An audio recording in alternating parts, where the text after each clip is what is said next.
किसी ने बड़े कमाल की बात कही है कि हार कर बाजी पिता हमेशा ही मुस्कुराया, शतरंज की उस जीत को मैं अब समझ पाया। हाय गाइस, मेरा नाम है आरजे कार्तिक। एक छोटी सी कहानी, ये कहानी नई नवेली बहू की, जो जैसे ही ससुराल में गई उसे अपनी सास से चिढ़ होने लगी। जैसा कि बाकी बहुओं को लगता है कि सास हमेशा टोकती हैं, फालतू की बातें करती हैं, फालतू का ज्ञान देती हैं जिसकी रिक्वायरमेंट नहीं है, इस बहू को भी वही लगने लगा। इसने अपने पति से कहा कि क्यों नहीं हम इस घर को छोड़ करके अलग जगह पर जाकर के रहने लगते हैं, रेंट पर एक 2 BHK ले लेते हैं। पति को लगा कि ये तो गलत हो रहा है। पति ने अपनी पत्नी को समझाया और ये बताया कि माँ सही कहती है। पति भी माँ का पक्ष लेने लगा तो बहू को और गुस्सा आने लगा। एक दिन वो चिढ़ करके लड़ाई करके अपने मायके चली गई। उसके पिताजी वैद्य थे, आयुर्वेद की दवाइयों का उन्हें ज्ञान था, तो जाकर के पिताजी से कहा कि पापा को ऐसी दवाई दीजिए, ऐसा जहर की पुड़िया दीजिए कि मेरी सासू माँ हमेशा हमेशा के लिए खत्म हो जाए। मैं उनसे पीछा छुड़ाना चाहती हूँ, मैं नहीं चाहती कि अब उनके साथ में रहूं। तो पिताजी ने कहा कि बेटा, मैं जहर की पुड़िया तुम्हें कैसे दूं? तुम्हें जहर दूंगा, तुम जाकर के सासू माँ को जहर दोगी, उनकी मौत हो जाएगी, पुलिस आएगी, तुम्हें पकड़ेगी, फिर तुम तक जहर पहुंचाने के आरोप में मुझे पकड़ेगी, हमारा पूरा परिवार तबाह हो जाएगा।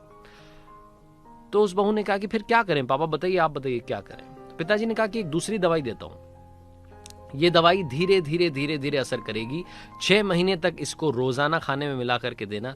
तुम्हारी सासू माँ की तबीयत खराब होने लगेगी, वो कमजोर होने लगेंगी, और 6 महीने बाद जब उनकी डेथ होगी तो किसी को मालूम भी नहीं चलेगा कि क्या रीजन था। बस इस दौरान अपने व्यवहार को थोड़ा सा चेंज कर लेना, उनसे प्यार मोहब्बत के साथ में बात करना, ऐसा ना हो कि शक की सुई तुम्हारी तरफ आ जाए।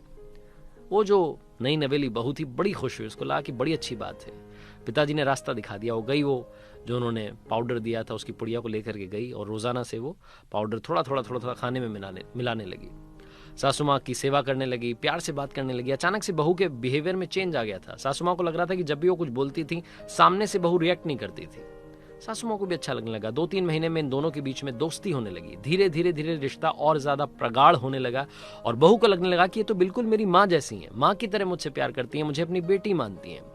वो 6th मंथ आने वाला था जब पिताजी ने कहा था कि सासू माँ की मौत हो जाएगी, ये दवाई असर करेगी। दौड़ करके बहू अपने मायके गई और जाकर के अपने पिताजी से बोली कि पिताजी मदद कीजिए, कोई ऐसी दवाई दीजिए जिससे कि उस दवाई का असर कम हो जाए। तो इसके जो वैद्य पिताजी थे वो हंसने लगे और बोले कि वो दवाई किसी को मारने वाली थी ही नहीं, वो जो पाउडर था वो चूर्ण था हाजमे वाला, और मैंने तुम्हें सिर्फ इसलिए दिया था ताकि तुम्हारे मन को सांत्वना मिले, तुम्हारे बिहेवियर में चेंज आ जाए। घबराओ मत, तुम्हारी सासू माँ को कुछ नहीं होने वाला। छोटी सी कहानी बहुत बड़ी बात सिखाती है। पेरेंटिंग बहुत ज्यादा इंपॉर्टेंट है, और लाइफ में कभी भी आपको लगे कि आपको सब कुछ आ गया है, तब भी आपको माँ बाप की सलाह की जरूरत हमेशा रहेगी। माता पिता का आशीर्वाद बराबर साथ लेकर चलिए, उनसे प्यार कीजिए, चाहे माता जी हो, पिताजी हो, या ससुर जी हो, या सासू माँ हो। अपनों से बड़ों का सम्मान कीजिए, आपकी लाइफ में खुशियां गारंटीड आएंगी। आरजे कार्तिक बस यही कहेगा, अपनों के आशीर्वाद के साथ, अपनों के प्यार के साथ कर दिखाओ कुछ ऐसा कि दुनिया करना चाहे आपके जैसा। याद रखिए, हर सोमवार सुबह 9:30 बजे मेरे YouTube चैनल पर देखिए एक नई कहानी।